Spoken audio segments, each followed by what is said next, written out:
संदीप रेड्डी वांगा की अगली film spirit से जो एक्सपेक्ट किया था उसमें 1% भी डिसअपॉइंट नहीं किया उन्होंने। वांगा की हर एक नई फिल्म का आना मतलब कंट्रोवर्सी का दरवाजा तोड़ के एक स्पेशल कैमियो करना तो पक्का ही है, वांगा चाहे या ना चाहे, क्योंकि वांगा कंट्रोवर्सी के पीछे नहीं चलते बल्कि कंट्रोवर्सी वांगा के साए की तरह उनसे चिपकी रहती है, बस एक मौका ढूंढती है आजाद होने का। एंड सही वक्त देख के वांगा कंट्रोवर्सी को पूरा मौका देते हैं, बीच में आए और माहौल को पूरी तरह से गर्म कर दे। साथ में उनकी फिल्म को फ्री फोकट का अटेंशन भी मिल जाता है। जिसको पता भी नहीं होता वांगा की अगली फिल्म कौन सी है और कब आ रही है, उस तक भी कंट्रोवर्सी फिल्म की जानकारी पहुंचा देती है। खैर कब से स्पिरिट अब शुरू होगी यही सुनने को मिल रहा था, लेकिन हर बार बीच में कुछ ना कुछ आ ही जाता था जो फिल्म को शुरू होने से रोक देता था, क्योंकि वांगा ने तो प्रभास को क्लियर इंस्ट्रक्शंस दे दिए थे। उनकी जितनी भी फिल्में हैं उन सबको खत्म करने के बाद ही स्पिरिट का काम शुरू होगा, क्योंकि जैसे प्रभास एक साथ अलग अलग फिल्म्स की शूटिंग मैनेज करते हैं वो सब वांगा की पॉलिसी के अगेंस्ट में आता है। वांगा का फिक्स है, एक बार अगर जो एक्टर उनके पास आ गया उसके बाद उनकी फिल्म खत्म होने तक किसी दूसरी फिल्म पर काम नहीं कर पाएगा। एंड संदीप वांगा ने प्रभास को क्लियर बोल दिया था उन्हें अपनी फिजिक पर खुद मेहनत करनी पड़ेगी, कोई वीएफएक्स मार के बॉडी को चमकाया नहीं जाएगा, क्योंकि जैसा कि सबको पता है प्रभास हो या शाहरुख खान हो या फिर दुनिया का कोई भी सबसे बड़ा एक्टर हो, वांगा की फिल्म में वही शिप के कैप्टन होते हैं। एक्टर का काम होता है बस जो वांगा बोले उसे करते जाओ बिना कोई चू चपड़ किए। एंड जो खुद को बहुत बड़ा 30 मार्का समझ के वांगा को ऑर्डर देने की या फिर उनके सामने शर्त रखने की कोशिश करता है तो फिर वांगा उसके साथ क्या करते हैं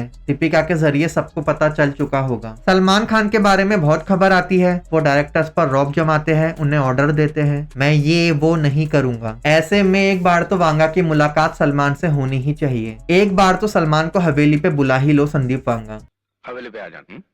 शाहरुख प्रभास को लेके बहुत बड़ा वर्ल्ड वॉर शुरू करवा दिया वांगा ने इंटरनेट की दुनिया में। सोशल मीडिया पूरी तरह से जाम कर दिया दोनों के फैंस ने। और ये सब क्यों हुआ? क्योंकि वांगा ने स्पिरिट के अनाउंसमेंट में एक शब्द का इस्तेमाल कर दिया प्रभास के लिए, इंडियाज बिगेस्ट सुपरस्टार, जिसके बाद शाहरुख के फैंस का पारा इतना ऊपर चला गया कि जनवरी जैसी सर्दी में भी मई जून जैसी गर्मी पैदा हो जाए। हमारा एक्टर सुपरस्टार है, दोनों साइड बस आपस में लड़ मरे। शाहरुख और प्रभास के रिकॉर्ड्स को बताने लगे, एक दूसरे के एक्टर को गरियाने लगे। चलो पहले स्पिरिट के अनाउंसमेंट पे बात कर लेते हैं, फिर आगे इस टॉपिक पे बात करेंगे। तो एनिमल के जैसा ही स्पिरिट का अनाउंसमेंट देखने को मिला ऑडियो की फॉर्म में। एक्टर्स के नाम स्क्रीन पे आते रहते हैं। प्रभास ने कुछ कांड कर दिया है जिसके बाद उन्हें रिमांड में ले लिया गया है। सुना है इसके बारे में, वर्दी पहने या नहीं तेवर चढ़ा के रखता है। एक आईपीएस टॉपर होने के बाद भी प्रकाश राज के कैरेक्टर की तरफ से कोई स्पेशल ट्रीटमेंट नहीं मिलता प्रभास के कैरेक्टर को। जेल में जाने के बाद प्रकाश राज के कैरेक्टर के लिए सब कैदी हैं। प्रभास के कैरेक्टर की डिटेल्स नोट करने को बोलते हैं, लेफ्ट राइट हर एंगल से फोटो लेने को बोलते हैं, मेडिकल टेस्ट के लिए बोलते हैं, लेकिन फिर प्रभास के कैरेक्टर की वॉइस सुनने को मिलती है जो वन बैड हैबिट के बारे में बात करता है। बचपन से मेरी एक बुरी आदत है।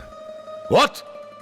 Right from my childhood, I just have one bad habit. अब उस एक बुरी आदत के बारे में जानने के लिए ऑडियंस अभी से क्यूरियस हो गई होगी। एंड कहीं ऐसा ना हो जाए कि यही बैड हैबिट एक बड़ी कंट्रोवर्सी को जन्म दे दे। कुछ भी हो सकती है वो हैबिट, क्या पता हर कोई उससे एग्री ना करे। स्पिरिट ने आगाज तो जबरदस्त कर दिया है एंड अंजाम 10 गुना ज्यादा पावरफुल होगा, नो डाउट। यार मुझे पर्सनली अनाउंसमेंट में जो म्यूजिक सुनने को मिला वो पसंद आया। इंटेंस म्यूजिक माउथ ऑर्गन के साथ मेरे लिए तो काम किया। जिस तरह के डायलॉग्स का इस्तेमाल हुआ है अनाउंसमेंट में, बारिश होना हर एक चीज के साथ परफेक्टली सूट कर जाता है म्यूजिक। तो अब बात करते हैं स्पिरिट के अनाउंसमेंट की सबसे बड़ी हेडलाइन के ऊपर, इंडियाज बिगेस्ट सुपरस्टार प्रभास। बस फिर क्या था, इस एक लाइन ने पूरे सोशल मीडिया पर हंगामा खड़ा कर दिया। जहां एक तरफ प्रभास के फैंस के लिए ये टैगलाइन सातवें पे आसमान पर पहुंचने से कम नहीं थी कि उनके एक्टर को इंडिया का बिगेस्ट सुपरस्टार बोला गया, वहीं दूसरी तरफ शाहरुख के कट्टर फैंस थे जो प्रभास को बिगेस्ट सुपरस्टार कहे जाने पर बहुत दुखी थे। उन्होंने प्रभास के साथ ये टैगलाइन देखते ही सोशल मीडिया को बैटलफील्ड में बदल दिया। पता नहीं शाहरुख के फैंस को क्या प्रॉब्लम हो गई प्रभास को बिगेस्ट सुपरस्टार कहने पर। वैसे भी डिपेंड करता है कि किस तरह से सुपरस्टार बुलाया गया है, दुनिया भर में पॉपुलैरिटी और फैन बेस की वजह से या फिर बॉक्स ऑफिस नंबर्स की वजह से। अगर बात करें पॉपुलैरिटी के मामले में कौन सबसे बड़ा है पूरी दुनिया में, तो नो डाउट शाहरुख का नाम लेने से पहले एक बार भी सोचना नहीं पड़ेगा। पर अगर बात करें बॉक्स ऑफिस नंबर से अपना स्टारडम दिखाने की, तो उस मामले में प्रभास के आसपास भी कोई नहीं है। प्रभास की फ्लॉप फिल्म दूसरे एक्टर की हिट फिल्म से ज्यादा कमा लेती है। वहीं अभी हाल ही में सुनने को मिला था कि शाहरुख खान दुनिया के सबसे रिचेस्ट एक्टर बन चुके हैं 12,400 करोड़ की नेटवर्थ के साथ। और प्रभास की नेटवर्थ कितनी है मुझे आइडिया नहीं है, पर इतना पता है शाहरुख खान के आसपास भी नहीं होगी। वहां तक पहुंचने के लिए मे बी प्रभास का पूरा करियर भी कम पड़ जाए। तो दोनों अपनी अपनी जगह बड़े सुपरस्टार है एंड इस टाइम पे सिर्फ प्रभास और शाहरुख ही है जो सबसे ज्यादा ऑडियंस को थिएटर्स में बुलाने का दम रखते हैं। उसमें भी शाहरुख से ऊपर मैं प्रभास को रखूंगा, क्योंकि प्रभास अपने मेन मार्केट के अलावा हिंदी मार्केट से भी इतना पैसा कमा लेते हैं जितना खुद लोकल एक्टर्स भी नहीं कमा पाते। वहीं शाहरुख की फिल्मों के साउथ से कलेक्शन की बात करें तो वो प्रभास के हिंदी कलेक्शन के सामने चिल्लर ही लगेंगे। अब इसमें काफी लोग बोल सकते हैं कि साउथ की ऑडियंस बॉलीवुड मूवीज को जानबूझकर सपोर्ट नहीं करती है, तो आपसे किसी ने जबरदस्ती थोड़ी करी है साउथ की फिल्में देखने के लिए। सब कुछ जानते हुए भी प्रभास की फिल्मों को हिंदी बेल्ट में इतना तगड़ा रेस्पॉन्स मिलता है तो कोई बात तो होगी ना प्रभास में। ऐसे ही वांगा ने प्रभास के साथ इंडियाज बिगेस्ट सुपरस्टार लगाने की गलती नहीं करी होगी। अब लगा दिया है तो प्रभास को प्रेजेंट भी उसी तरह से करके दिखाएंगे वांगा और सबको अपने काम से जवाब देंगे। वहीं अगर बात करें शाहरुख खान की तो सीधा चलते हैं 2023 में, जब पठान और जवान आई थी। बैक टू बैक 1000 करोड़ की फिल्में डिलीवर कर दी थी शाहरुख ने, जो प्रभास भी नहीं कर पाए हैं। इनफैक्ट बाहुबली 2 के बाद उन्हें कल की 2898 एडी तक का इंतजार करना पड़ा अपनी अगली 1000 करोड़ वाली फिल्म देने के लिए। इतना लंबा गैप लग गया उन्हें। वहीं शाहरुख खान ने बैक टू बैक फ्लॉप्स देने के बाद 4 साल का गैप क्या ले लिया। ऑडियंस में बेचैनी बढ़ गई थी शाहरुख को देखने के लिए। वो किसी फिल्म में छोटा सा कैमियो करते हुए भी मिल जा रहे थे तो उसमें भी ऑडियंस खुश हो जा रही थी। शाहरुख के लिए ऑडियंस में बढ़ती बेचैनी ने बता दिया था कि अब शाहरुख अपने साथ तूफान लाने वाले हैं और वही हुआ पठान जवान के साथ। बैक टू बैक 1000 करोड़ की फिल्में लगा दी। हाँ, वही डंकी वर्सेस सलार में सलार को हरा नहीं पाई थी डंकी, पर सलार आगे होने के बाद भी सिर्फ 650 करोड़ तक ही पहुंच पाई थी वर्ल्ड वाइड, जबकि डंकी सलार से कम बजट में बनी थी और उसने 450 करोड़ तक वर्ल्ड वाइड कमाए थे एंड सलार का बजट ही 300-400 करोड़ था। तो भले ही नंबर्स के मामले में डंकी सलार से पीछे रह गई हो, लेकिन प्रॉफिट के मामले में सलार से बहुत आगे थी। बाकी ब्रांड वैल्यू के मामले में तो प्रभास शाहरुख के आसपास भी नहीं है। बाकी मैं ना प्रभास का फैन हूँ ना ही शाहरुख का, मैं सिर्फ वही बात कर रहा हूँ जो प्रैक्टिकल है। ना मैं शाहरुख के लास्ट ऑफ द स्टार्स वाली बात से अग्री करता हूँ। शाहरुख के पहले भी स्टार्स आए थे और उनके बाद भी आएंगे, और आएंगे क्या,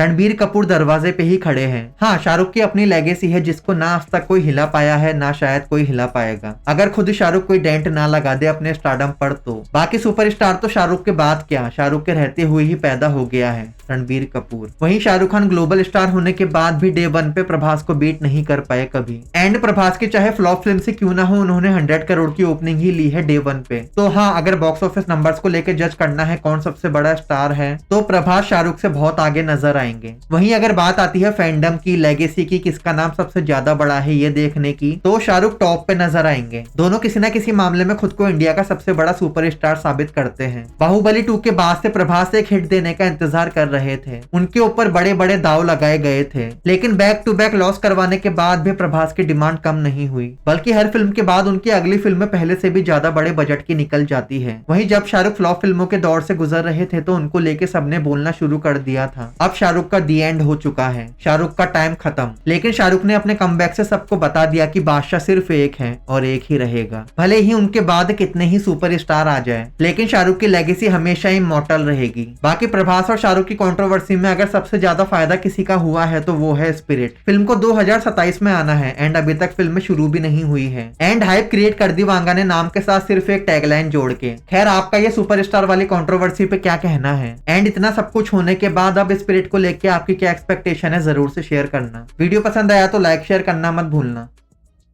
बाय।